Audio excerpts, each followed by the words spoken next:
Hello दोस्तों, नमस्कार। आप सभी का स्वागत है आपके अपने YouTube channel current affairs magic में। और आज हम बात करने वाले हैं 22 अक्टूबर की करंट अफेयर्स की। और हमारा जो पहला क्वेश्चन है वो है कि काती बिहू फेस्टिवल किस राज्य में मनाया गया है। तो काती बिहू है, ये असम का एक फेस्टिवल है, असम राज्य में मनाया गया है। और उस 3 बिहू त्यौहार यानी जो कृषि त्यौहार है, बिहू का मतलब यहाँ पर कृषि होता है, और यहाँ पर कृषि त्यौहार में से एक है ये बिहू। और इसके अंदर राज्य में पूरी धूमधाम से इसको मनाया जाता है। और जो काती बिहू है इसको कंगाली बिहू यानी जो गरीबों का त्यौहार इसे माना जाता है। जो शब्द है कंगाल, इसका अर्थ है गरीब। और इसे अक्टूबर के मध्य में मनाया जाता है जब फसलें उगने की अवस्था होती है और किसानों के भंडार यहाँ पर घट रहे होते हैं। यहाँ पर काती बिहू को साकी नामक दीपक के साथ मनाया जाता है। और जो खेतों में बांस के खंभों की युक्तियों पर यहाँ पर इनको जलाया जाता है। असम के जो मुख्यमंत्री हैं वो सर्बानंद सोनोवाल हैं और यहाँ के राज्यपाल हैं जगदीश मुखी। और यहाँ के जो लोक नृत्य हैं वो हैं बिहू नृत्य, वगरुम्बा, भोराल नृत्य और झुम्मुर नृत्य। हमारा अगला क्वेश्चन है कि G20 यानी group of 20 youth 20 global summit की मेज़बानी किस देश के द्वारा की गई है। तो ये पहली बार वर्चुअली आयोजित हुआ है ये, और इसकी जो मेज़बानी है वो सऊदी अरब के द्वारा की गई है। और यहाँ पर जो सऊदी अरब के इसके जो अध्यक्ष थे वो थे अल खोबार। और इसके अंदर युवाओं को कोविड-19 के पश्चात सशक्त बनाने के लिए यहाँ पर विचार किया गया, संवाद किया गया। और यहाँ पर जो भारत का प्रतिनिधित्व है वो हमारे युवा मामलों और खेल मंत्री हैं किरेन रिजिजू, उनके द्वारा किया गया था। और इस शिखर सम्मेलन का जो विषय था वो था government youth dialogue on post कोविड-19 अपॉर्चुनिटीज। और इस सम्मेलन का जो समापन है वो 3 व्यापक प्राथमिकताओं वाले क्षेत्रों जैसे future fit, youth empowerment and global citizenship, भविष्य स्वस्थ, युवा सशक्तिकरण और वैश्विक नागरिकता में यूथ 20 कम्युनिटी के प्रारूप के साथ यहाँ पर किया गया है। हमारा अगला क्वेश्चन है कि यूपी में महिलाओं की सुरक्षा के लिए सेफ सिटी प्रोजेक्ट का शुभारंभ किसके द्वारा किया गया। तो ये उत्तर प्रदेश की जो गवर्नर यानी राज्यपाल हैं आनंदीबेन पटेल, इनके द्वारा किया गया सेफ सिटी प्रोजेक्ट का शुभारंभ। और ये किया गया है यूपी के लखनऊ में, क्योंकि ये जो परियोजना है ये 8 शहरों में यहाँ पर लागू होनी है। और पूरे भारत में पहला शहर है लखनऊ जहाँ पर सेफ सिटी प्रोजेक्ट का शुभारंभ किया गया है। 8 शहर हैं दिल्ली, कोलकाता, मुंबई, चेन्नई, बेंगलोर, हैदराबाद, अहमदाबाद और लखनऊ। यहाँ पर लखनऊ के अंदर ये लागू हो चुका है। और ये जो परियोजना है ये 180 दिनों तक चलने वाला एक अभियान है। यहाँ पर पुलिस है, और यानी कि जो पुलिसकर्मी हैं महिलाएं, उसके अंदर राज्यपाल ने यहाँ पर 100 गुलाबी स्कूटर और 10 4 पहिया पुलिस वाहन को हरी झंडी दिखाया है यहाँ पर। यानी इन पुलिस वालों को यहाँ पर 10 4 पहिया वाहन और 100 गुलाबी स्कूटर यहाँ पर दिए गए हैं, यानी जो लेडी पुलिस है उनको, ताकि वो भी ऑन द स्पॉट किसी स्थान पर पहुंच सके। और यह है जो गृह मंत्रालय है हमारा, उसके मिशन के पहल है ये एक सेफ सिटी प्रोजेक्ट। और इसका उद्देश्य है कि जो सार्वजनिक स्थानों पर महिलाओं के लिए सुरक्षित, संरक्षित और सशक्त माहौल तैयार करना। और इसके अंदर कुल 2919.55 करोड़ रुपए की यहाँ पर लागत लगाई जाएगी। उत्तर प्रदेश के जो मुख्यमंत्री हैं वो हैं योगी आदित्यनाथ, यहाँ के राज्यपाल हैं आनंदीबेन पटेल। और जो उत्तर प्रदेश के लोक नृत्य हैं तो वो है कथक, रामलीला, रासलीला, चरकुल्ला और रसिया। हमारा अगला क्वेश्चन है कि 2020 में Sheikh Russel international air rifle championship की महिलाओं की स्पर्धा में स्वर्ण पदक किसने जीता है। तो ये जीता है इलावेनिल वलारियन, और ये भारत की ही हैं। और ये निशानेबाजी में विश्व की नंबर 1 खिलाड़ी हैं। और इन्होंने Sheikh Russel international air rifle जो वुमेंस है उसके अंदर स्वर्ण पदक अपने नाम इन्होंने कर लिया है।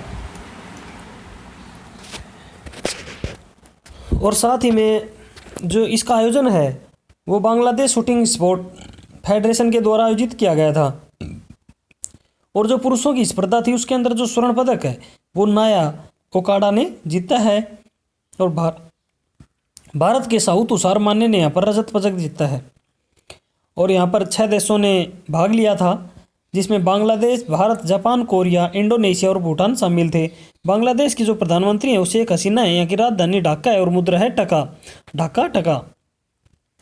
हमारा अगला क्वेश्चन है कि भारत सरकार ने महाराष्ट्र की सड़कें सुधारने के लिए $177 मिलियन के ऋण समझौते पर किसके साथ हस्ताक्षर किए हैं। यानी कि जो महाराष्ट्र राज्य है, उस महाराष्ट्र के अंदर सड़क सुधार के लिए $177 मिलियन का ऋण किसने दिया है, तो ये दिया है एशियन डेवलपमेंट बैंक यानी एडीबी ने। और ये महाराष्ट्र के अंदर जो 450 किलोमीटर के राजमार्ग हैं और वहाँ की जिलों की जो प्रमुख सड़कें हैं उनको अपग्रेड करने के लिए ये ऋण दिया है $177 मिलियन। इस परियोजना के तहत यहाँ पर 2 प्रमुख जिला सड़कें और 11 राज्य मार्ग 450 किलोमीटर की संयुक्त लंबाई के साथ यहाँ पर महाराष्ट्र के 7 जिलों को 2 लेन मार्ग यहाँ पर अपग्रेड किया जाएगा। और इसके अंदर जो कुल लागत है वो $255.99 मिलियन है, जिसमें महाराष्ट्र सरकार $78.99 मिलियन का यहाँ पर योगदान देगी। महाराष्ट्र के जो मुख्यमंत्री हैं उद्धव ठाकरे हैं, राज्यपाल हैं भगत सिंह कोश्यारी, और महाराष्ट्र के जो लोक नृत्य हैं वो हैं लावणी, कोली नृत्य, लजीम, पावरी नाच। एशिया विकास बैंक एडीबी के अध्यक्ष हैं मात्सुगु ओसाकावा। इसका हेडक्वार्टर फिलीपींस में है और इसकी स्थापना 19 दिसंबर 1966 को हुई थी। हमारा अगला क्वेश्चन है कि भारत, यूएस और जापान के साथ अब कौन सा देश मालबार 2020 नौसेना अभ्यास में शामिल होगा। यानी कि जो मालबार है ये भारत, यूएस और जापान के बीच त्रिपक्षीय एक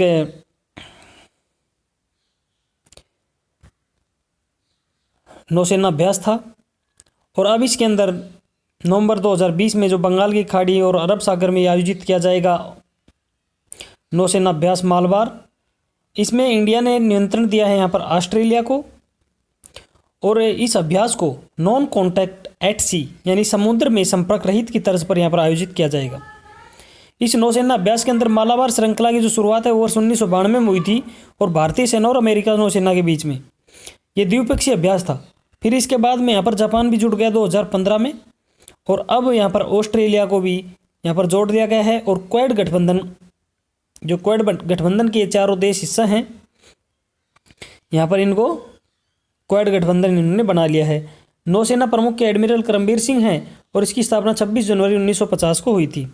हमारा अगला क्वेश्चन है कि भारत ने ओडिशा तट की integrated state test range ITR को से स्वदेशी रूप से विकसित स्टैंड ऑफ एंटी टैंक यानी सैंड मिसाइल का सफल उड़ान परीक्षण किया है। ये किसके द्वारा विकसित किया गया है, तो हमारे भारत ने यहाँ पर उड़ीसा तट की जो इंटीग्रेटेड टेस्ट रेंज है ITR, इसे स्वदेशी रूप से जो विकसित है सैंट, इसका सफल उड़ान परीक्षण किया है। इसके अंदर यह एक anti tank missile helicopter launch Nag Helina का एक उन्नत संस्करण है और ये भारत के द्वारा 1.5 महीने के अंदर किया गया 11वां मिसाइल परीक्षण भी है। और इसको विकसित किया है DRDO के द्वारा, यानी जो हमारा रक्षा अनुसंधान और विकास संगठन है इसके द्वारा इसे विकसित किया गया है। और यह जो 15 किलोमीटर से 20 किलोमीटर के दूर को यहाँ पर लक्ष्य है उसको आराम से मार गिरा सकता है। हमारा अगला क्वेश्चन है कि असम में मल्टी मॉडल लॉजिस्टिक पार्क की आधारशिला किसने रखी है, तो ये रखी है हमारे केंद्रीय सड़क परिवहन और राज्य मंत्री नितिन गडकरी ने।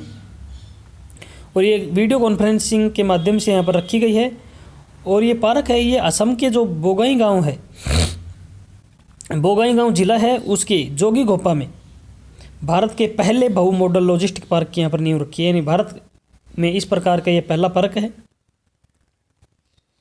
यहाँ पर 20 लाख लोगों को रोजगार मिलने का भी अंदेशा लगाया जा रहा है।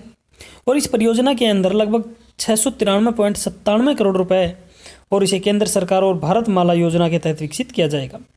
असम के जो मुख्यमंत्री हैं वो सर्बानंद सोनोवाल हैं, राज्यपाल है जगदीश मुखी, और असम के लोक नृत्य हैं बिहू नृत्य, बगरुम्बा, भोराला नृत्य और झूमर नृत्य।